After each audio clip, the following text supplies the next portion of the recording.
Okay, here we go. This is the second developer blog video for Ridiculous Space Battles. Um, they will get slightly more coherent as I get used to doing them again, because I haven't done these things for ages. And I'm going to talk about a bunch of stuff today. I'll probably ramble a bit. There is some stuff that I had not really mentioned about how I changed the kind of design of the game, really, which I should probably talk about. At some point I'm going to talk about art and AI generated art, because that background there, if I go back, part of that background is AI generated. Part of that background is AI generated. Most of the art is not. Most of the art is human made art, either me or someone else. We should talk about that, really, because I'm not pretending that I don't use some AI generated art. But I don't do a whole video about it, because then it just becomes like clickbaity, arguey stuff. What we can talk about is some changes I made to the design of the game. I'm going to talk about beam lasers, because who doesn't like beam lasers, right? So if I kick off a stupidly big battle, this looks suitably ludicrous. Let's do this, and I'll talk about some stuff that I think is in the user interface at the top. Right, yeah. Stupidly huge battle with millions of billions of spaceships fighting over we don't even know what. Doesn't matter. Who cares? You know, as long as things go bang. Anyway, I'm going to pause that. So up the top here, there's a new bit of user interface that I didn't have before, called Escaped. So previously, the design of the game was a kind of, you have to hold the line. Oh, new hat, by the way. I love this hat. Yeah, you have to hold the line against enemy ships breaking through. So the original design of the game was that you're on the left hand side here, and if any enemy ships make it through your lines and go off screen, that you've lost, right? And I can keep that as a game mode, but also I decided what would be better. I also changed the way the ships moved a bit as well. What would be better would be that enemy ships can break through, and you can break through the enemy lines as well, and you score a certain multiplier of points for each one of your ships, the value of your ships that break through the enemy, and they score some points for their ships breaking through, and you're also scoring points for destroying the enemy fleet or whatever. And at the end of the battle, all of this is added up and we see who wins. And just by tweaking those variables, by saying we could have scenarios where it's you really don't want to let the enemy break through, or you really want to break through, because you get so many points for that. Or we can have that's a minor thing. What you really want to do is destroy the enemy fleet. So the whole way you design your fleet and lay out your fleet and issue your orders would vary, depending on those variables, right? I think that would be cool. So here's some enemy ships down here. I was going to say they're breaking through. They kind of are. Oh, the fighters got away. Yeah, right. So they've scored 2,000 whatever points for that. One of the other things that this does is it means tractor beams. I haven't tweaked them yet to take account of this, but some ships have tractor beams. Let's see if I can see any with tractor beams, tractoring things. I probably haven't set up the orders at all sensibly. I can't see any at the moment. But you can grab enemy fighters in a tractor beam and hold them and slow them down, and they're easier to blow up. But because of this new mechanic, what it means is as ships are flying through a gap in your lines, if you have ships at the rear with tractor beams, you can slow them down while the cruisers take them out, and that's kind of cool. And a new thing. So anyway, so this is a new thing that I put in, and my current thinking, it's very hard to concentrate because there's a lot going on, isn't there? That's the whole point. Yes, so my current thinking is that there will be different types of scenarios. So Gratuitous Space Battles had normal battles, and it had survival battles, where your fleet would be attacked by ever increasing numbers of waves of enemy ships, and you score points to see how long you could last. And that was kind of cool, although some people definitely cheated, looking at the high scores. So here it would be like that. Look, this ship is going to break through. I love this because it's that cliche thing in Star Trek. We punched a hole in the Cardassian line. Like, punched a hole in space. See, if these ships had tractor beams, look at you, you're useless. You know, they'd be trying to slow that down. Bad fleet design on my part. Anyway, I thought I'd mention that. And there'll probably be other ideas for like game modes and scenarios as well. I have a lot of ideas for this game. But I like the idea of there being like a capital ship or something, or an important ship like a medical ship, and you've just got to destroy that. Nothing else matters, you know. Stuff like that. Here's another ship that's breaking through. If you're wondering what's going on there, they've been kind of... where's my cursor? You can never see the cursor. That ship in the middle, that ship there keeps getting hit by things that kind of knock it out. So it's like the ion cannon in The Empire Strikes Back. Yeah, there's a cloaked ship there. Sensors detect a cloaked ship. Yeah. I can't remember if I did it or not, but I was going to make cloaked ships move a lot slower, because otherwise it's a bit of an unfair advantage, really. Anyway, I'm going to talk about some other stuff now. Talk about loads of stuff. Beam lasers. Look, I've got lots of beam lasers, right? What I want to point out is that this is really hard. I'm going to be a bit programmery for a bit, but it's probably interesting if you're just, you know, you just play games. So if you've never done a game like this, it's meant to have beam lasers in. I'm really proud of my beam lasers, right? Because you think, yeah, it's a coloured line from the turret to the enemy target. No, there's like thousands of lines of code. It's mad. I'm only talking about, not talking about these ones. I'm talking about the straight ones, right? It's really complicated for lots and lots of reasons. So like this ship over here, I mean, first of all, you can have one weapon that emerges from like two turrets. They're like twinned. So you've actually got two starting positions and then one target position. But if you just draw a coloured line in a video game, it doesn't look like this. It doesn't vaguely look like this.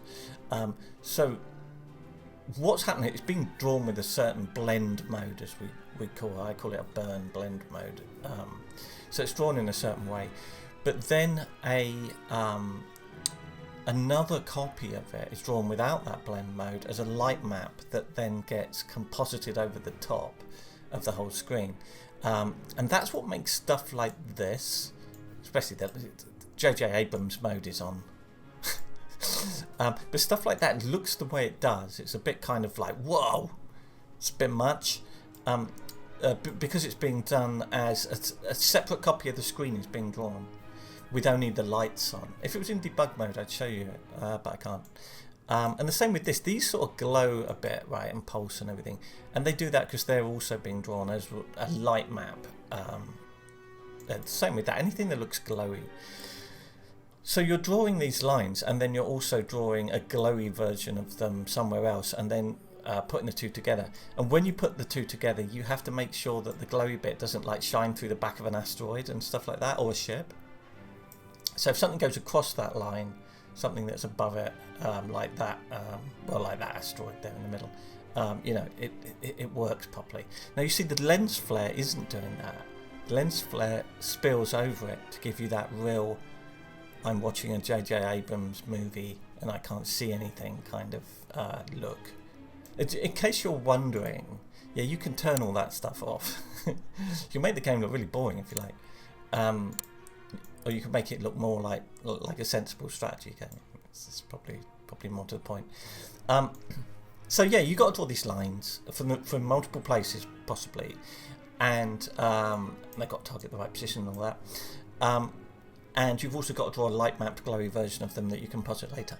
But the other thing is, like, if you really zoom in, you'll notice that the start of them has a kind of little extra sort of wiggly thing. So there's like a blast sprite, an image of like, and then there's the beam, and they have to stitch up, right? and then at the end, if you see, they don't just end on a perfect cutoff. They're slightly rounded edges, so they look like a sort of blast of laser fire. This is another thing. I've got some turrets that are like twin turrets, so it's coming from a single turret but 2 offset points. There's so much trigonometry involved, it's insane. And this actually, I'm going to talk about a bug that's really obscure, and only if you're a programmer or you really care. You can see that. Oh, I've got other things to talk about. Jesus. So when I draw like a beam, I've got like one end of it and then the other end of it and then the bit in the middle, right? And the reason for that is I have some lasers that ease in and ease out, and if I slow everything down, yeah. Oh no, they're different things.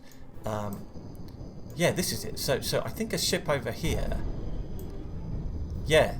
So these ones are firing these blue beams. There you go. And they kind of ease out of it.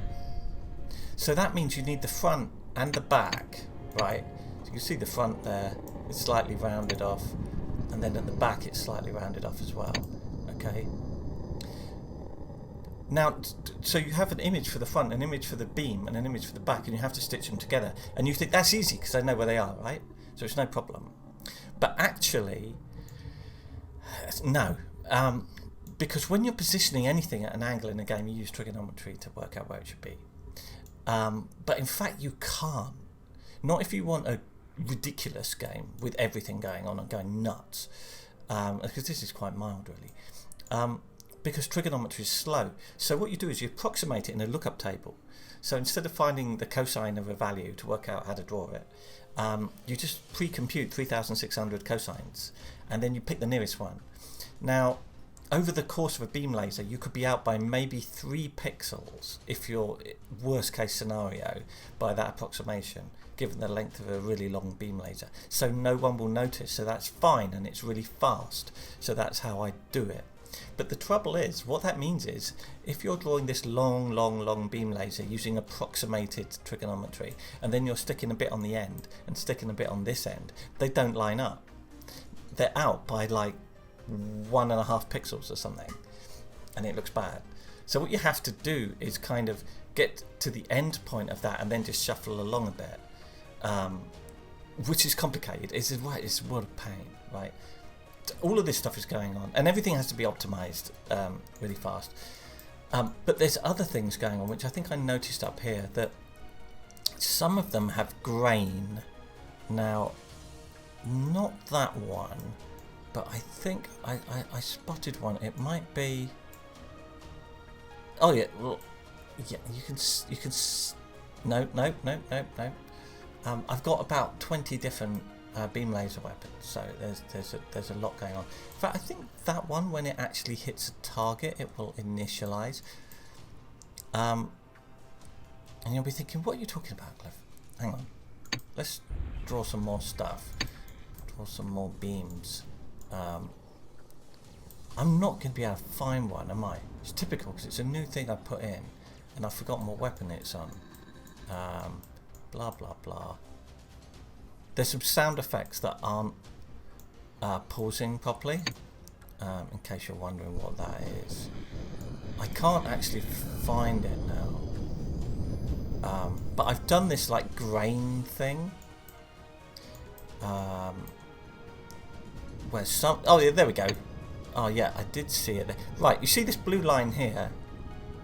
Welcome to Beam Lasers with Cliffsky. See. See this blue line here that I'm pointing at, right in the middle of the screen. I'm zooming in this. It's like crackly. It's not actually like a straight laser, right? Now, if you know anything about lasers, well, that's nonsense, isn't it? You know, the one thing. Oh, and here, right? If I let it play, you'll see there's a kind of. Yeah, it's gone over the top there, right? It's gone too mad, right? This is too much, right? It's because I just put it in. You might think, well, hang on, they don't do that in Star Wars. Yeah, they do.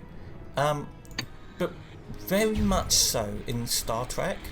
I'm rewatching Voyager, and every time Voyager fires something, it's like they fired a beam laser, but it's got a whole bunch of like crud in the beam laser tubes, and it's all kind of been thrown out. I'll overlay some pictures, reference pictures that I took from Star Trek First Contact and Star Trek Voyager to show they do this all the time, and it kind of shows movement to some extent. I haven't tweaked all my variables for it, and only certain weapons have it at all. I actually don't like it as a visual effect, but my goal here is to make a game that appeals to people who love Deep Space Nine, The Way of the Warrior, or Sacrifice of Angels, or they love the opening scenes from Star Trek Revenge of the Sith, which I think has the best space battle I've ever seen in their game. Or people who watch those videos online of like massive EVE Online battles that 20,000 people have taken part in, and they sort of think, I like that, but I don't want to mine asteroids for 20 years in order to experience it. But I'm trying to replicate that kind of feel of all the Star Wars, the Star Trek, some of the stuff in EVE Online. I know, like Battlestar Galactica, all that kind of stuff. Because it's kind of a childhood obsession. I grew up with Star Wars. I went to see Star Wars, the original film, at the cinema. I'm that old, and it sort of changed my life, really. I became obsessed with it. Really obsessed with it, and I could still recite the entire film's dialogue from "Did you hear that?" Which is the first thing you hear from C-3PO. The shut off the main reactor will be destroyed for sure. I can go all the way through. I'm a bit obsessed with it. And you know, there's a lot of people who love those films, and what I'm trying to get at is the reason I'm obsessing over like beam lasers, right, and trying to get them to look right. And I'm not talking so much about the game design at the moment, is there were various ways to approach designing a game and to make a game appealing. You can have really cool game mechanics that are new. I've done games like that, and it can be about mechanics. You can do games that most indies would never be able to do, which is about spectacle or immersion. You're really there, or like the graphics are so incredible, you know. I hope my graphics are quite good, but like I'm never gonna achieve something that like a company with 300 artists can do, right? And it's never going to feel that immersive because look, I mean, it's clearly 2D, you know. But the other thing you can go for is vibe. To have a certain vibe to your game, a certain feel that people enjoy. Pixel art games do it. You know, there's a certain kind of aesthetic to it. And to me, it's based on those like early sort of Star Wars and Star Trek kind of movies and TV shows, where really like the space battles were 2D because it was early models and early CGI and stuff like that. And the original like board game version of Starfleet Battles, stuff like that. That's the kind of aesthetic that I want, but also that kind of slightly embarrassing but kind of very knowing sense of you know, when you're 12 years old and you see Star Wars for the first time. Oh, I was 7. And you go, whoa, explosions, oh my god, look at all the ships. And the thing is, I think a lot of game designers lose this because they spend far too much time reading books about game design and talking to other game designers, and it's all like, what is the core inner loop, and what are the key player verbs for the you know, the various meta and all this, and they use all this terminology. And what they forget, I think, is that with accepting some games, like games are meant to be fun, they're meant to be entertaining, and when you're playing them, you're meant to be going, whoa, cool. And that's enough. That's fine. They're escapism, and normally, you know, I do serious games, but this isn't one. And so the kind of vibe I'm trying to create from all this is just an over-the-top ridiculousness. Hence the name, right? So the idea is when you play the game, you know, if someone comes up and goes, oh, what are you playing? And they watch it for a few minutes, you know, in my mind, they sort of go, this is just ridiculous. And you can go, yeah.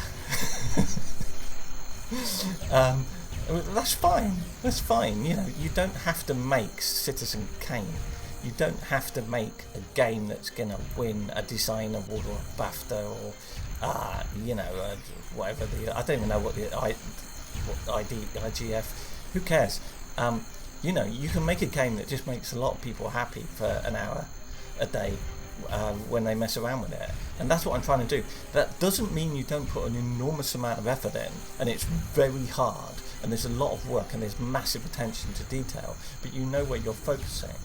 And personally, I'm focusing on that kind of vibe more than anything else. A bit rambling because I'm still getting used to doing these videos. There's a lot more to beam lasers than this, but we have the beam lasers that converge and then all go together. I want to do the thing that Voyager does, where it's like a kind of point goes around in a circle and then fires off. I've got loads of ideas for really over-the-top beam lasers that'll be in there. This is quite a subdued battle, really. It's because I haven't set up the engagement distances properly. A bit annoying. Anyway, I would do another video very soon where I will talk about something completely different, maybe ship design, I don't know. Anyway, this is Ridiculous Space Battles. It is apparently very important that you wishlist it. This is apparently all game developers live for these days. So it's on Steam. It's not finished or out or anything, but you can go and add it to your wish list, and you can follow the game. There's a link there where you can follow it. And if you do that, that's really cool. It kind of helps the developer, because I think Steam gives you more visibility if you've got a load of wish lists or something. I don't know. Anyway, thank you for watching this, and hopefully you'll subscribe and watch the next one. Goodbye.